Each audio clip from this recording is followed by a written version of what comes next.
is Molly Wright, and today I'm going to be talking about the school to prison pipeline.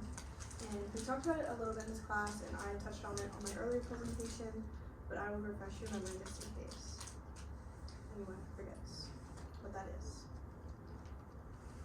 So according to the ACLU, the school to prison pipeline is the policies and practices that push our nation's school children, especially our most at-risk children, out of classrooms and into the juvenile and criminal justice systems. The pipeline reflects the prioritization of incarceration over education.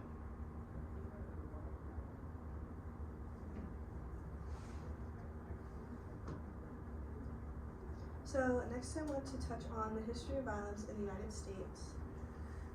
And the U.S. was established and was able to flourish because of slavery. It was easier and cheaper than paying African Americans for their labor. They were stolen from their land and stripped of every right that they had. However, African Americans were not the only people negatively affected in America's beginnings. An article I read on the National Library of Medicine titled "A Historical Perspective of Healthcare Disparity and Infectious Diseases in the Native American Population" by authors both named Dr. Aaron Priest said that the English settlers displaced and killed millions of natives, and an estimated 95% of the native population, or around 20 million people, died from exposure to diseases brought by the English settlers. So next I'm going to talk about the lasting effects for Black Americans. Author Karuna Mehta, in her article titled "What is the Residual Impact of Slavery on African American Mental Health?" discusses that although slavery ended long ago, Black Americans are still faced with systematic struggles such as educational inequalities, health inequalities, and housing inequalities. And the lasting effects for Native Americans, I found in a Native Hope article titled "Native American Life Today: Understanding the Destruction" discusses these lasting effects. The dislocation, genocide, physical and mental abuse the natives were faced with hundreds of years ago caused the violence, assault, poverty, and abuse that many natives are faced with today. The United States was created and justified through the use of horrific violence that are still prevalent in today's society, although it may look different than it did hundreds of years ago. I'm sorry, I forgot to switch over. But this is the effects for Native Americans. Okay, so next I have a graph from the Federal Bureau of Prisons, and it lists the percentage by race in the U.S. prison system, and this is as of December 2nd. So as you can see, the highest percentage is white inmates, which is at 57.3%, and then Black inmates, which is 38.6%, the Native American, which is 2.7%, and then Asian inmates, which is 1.4%. So, according to that graph, there are around 60,000 Black inmates in U.S. prisons, and according to the U.S. Census Bureau, there are 41.6 million Black Americans in the U.S. And according to that graph, in U.S. prisons, there are around 90,000 white inmates, and according to the U.S. Census Bureau, there are 231.9 million people in the U.S. And according to the data on the previous slide, Black people are incarcerated at a rate of 0.013%, while white people are incarcerated at a rate of 0.039%. And this means that Black Americans are 3.38 times more likely to be in prison than white Americans. So in an article by Paul J. Hirschfield titled "The Role of Schools in Sustaining Juvenile Justice System Inequality," it discusses the many ways in which students of color have unequal contact with the justice system when compared to white students.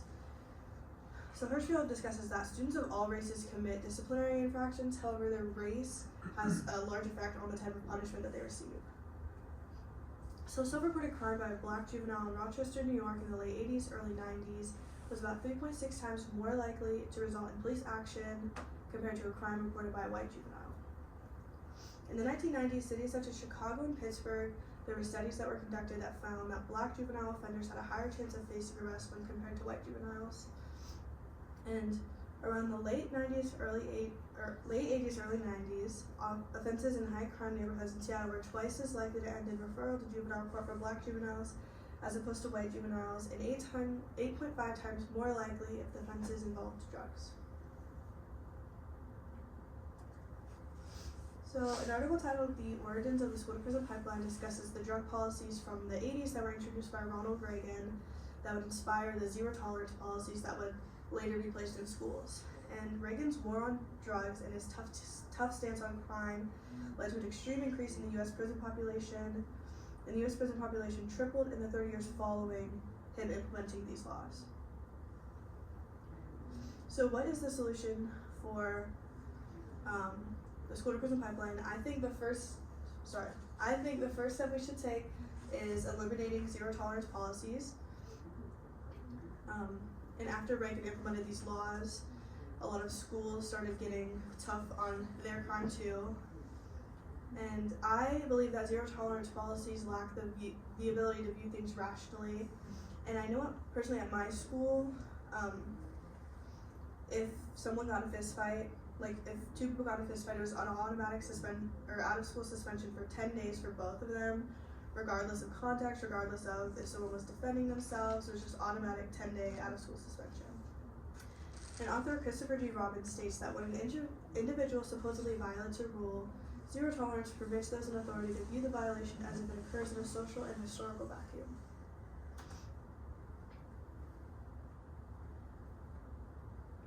So Robbins continues with discussing the problems with zero tolerance policies, and the neutrality of zero tolerance policies allows those in charge to be unconcerned about history and its lasting implications. We can't ignore the impacts of history, race, and how people are perceived when it comes to race. Throughout history, Black people have been seen as violent and dangerous, and these perceptions still exist. Many people in authority positions might be more willing to believe certain things about Black students or students of color because of bias, which could lead to strict, harsh punishments exemplified in zero tolerance policies. And zero tolerance policies avoid the chance of any kind of discussion, and I think the most important point that Robbins discusses is that if there's no tolerance, there's no communication. So in an article by Russell Skiba titled "The Failure of Zero Tolerance," he discusses the failures of zero tolerance, and these are some more specific examples of kind of more extreme situations, it seems. And there's been several news reports in the U.S. that have reported students have been suspended or expelled for bringing a knife in their lunchbox, pointing a gun drawing at a classmate, and even bringing a plastic axe as a part of their Halloween costume to school. And in Ohio, there was an incident where a 14-year-old girl was arrested for breaking the dress code. And in Florida, a disabled student was arrested and held in adult jail for 6 weeks for stealing $2 from a classmate. Skiba goes on to discuss that zero tolerance policies are not as effective as people may think. And there are 3 reasons, and that's because there's inconsistency in implementation, there are poor outcomes, and there's unfair application when applying these policies.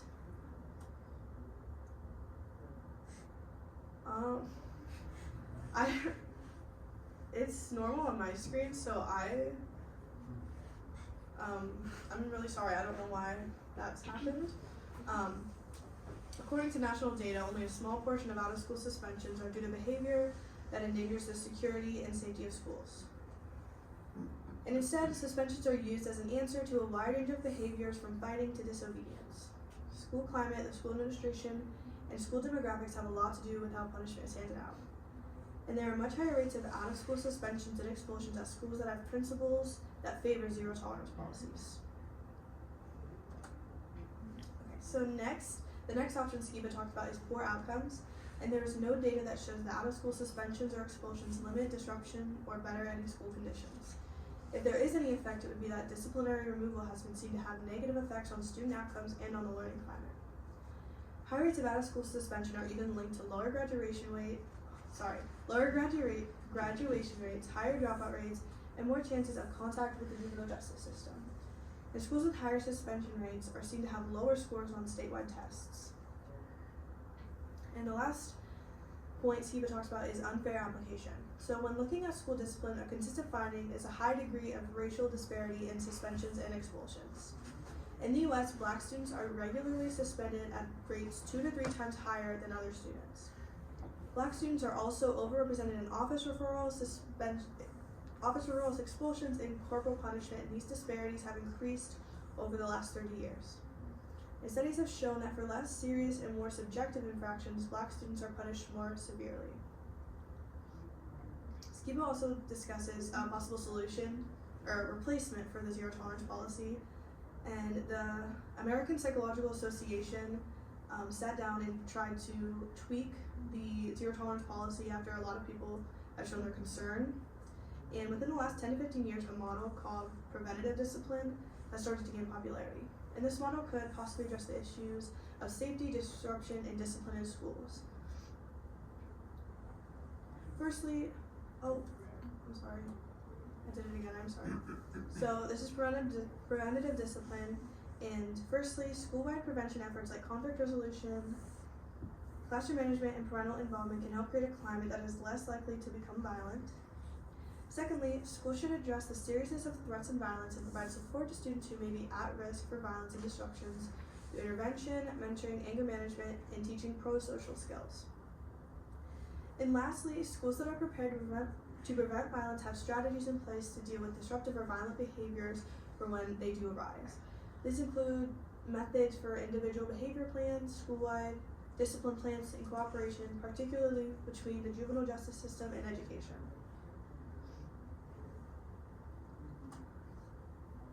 Today's students are tomorrow's future, and we need to treat them like it. If students do not feel supported in the environment they're in for most of their young lives, how can we expect them to just grin and bear it?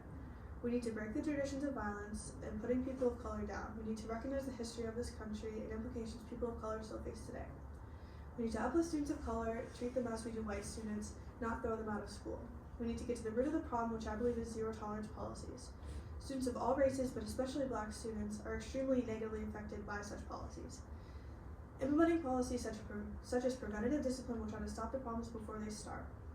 Overall, I think we need to do better at communicating and believing in our students because after all, they are the future of this country. Thank you for your attention. Are there any questions? So a lot of high schools have adopted this zero tolerance. Is that your experience, you guys? So this is probably a side of Mount Union I probably don't know very well. So when you get to college, is it like zero tolerance for bad behavior, or is it kind of a different game? Like I said, this is like I really truly don't know. Yeah. I have a question. This isn't responding to you. Okay, all right. How do you suggest that, like, I'm not saying zero tolerance is right, because I think that you do need to, like, help kids out, but at the same time, like, you have to be able to teach people what's right from wrong. And, like, the way there's a way to teach people that, like, you have to be punished for doing something wrong. Just like you're punished for doing something in the workforce when you do something wrong by HR or something like that. So, like, what do you suggest as a way to do that? Because, like, even from a young age, like, that's how people are raised. Like, it's more like how you're raised than anything else. Like, if your parents teach you what's right from wrong, then those kids aren't going to fight in school. But if you don't know that it's not okay to fight, then, like, you're going to fight. You see what I'm saying? Yeah, I just think more tolerance, like, not complete zero, because, like, if someone, I always thought about this, I never picked fights with anyone, but, like, it was always in my head, like, what if someone decided to beat me up? And was I not supposed to defend myself? Because I didn't want to get suspended for 10 days. So I feel like there needs to be some tolerance, because there's, like, nuance to every situation. You can't just, like I've heard about, like, students getting thrown out for having a pocket knife or, like, a box cutter when they're, like, going to work after school and they need to have it on them, or, like, getting suspended or in trouble for that. And I feel like there needs to be, like, tolerance and communication because of instances like that, because you do need to get punished for things you do wrong, but sometimes it's not as simple as someone was in the wrong. You know? Do you think it has more to do with, like, I don't know, like, where I grew up, like, we had kids bring their shotguns in their truck to go hunt after school, and, like, it was totally okay. Or, like, they had their knife in school and no one had a problem with it. But, like, if you're in an inner city school, maybe that's not the same thing. You know what I mean? Yeah, like, do you think it has more to do with location than anything? I think yeah, it has a lot to do with school demographic too. And in my paper, I talked about, like, a Black student at a school, like, in the Midwest, like, with a large demographic of white students would be more likely to get in trouble. And I think, like, I feel like it'd be different, like, if a Black student showed up, like, with a knife, like, just because of racial biases, like, they would be more likely to get in trouble than, like, a white student with a pocket knife, I believe. So I think it has to do with, like, at my school was pretty urban, but, like, compared to a country school, like, I feel like that would be very different. Yeah, context and region probably is significant as a factor. Okay. Jaden. I wanna hear your presentation. What?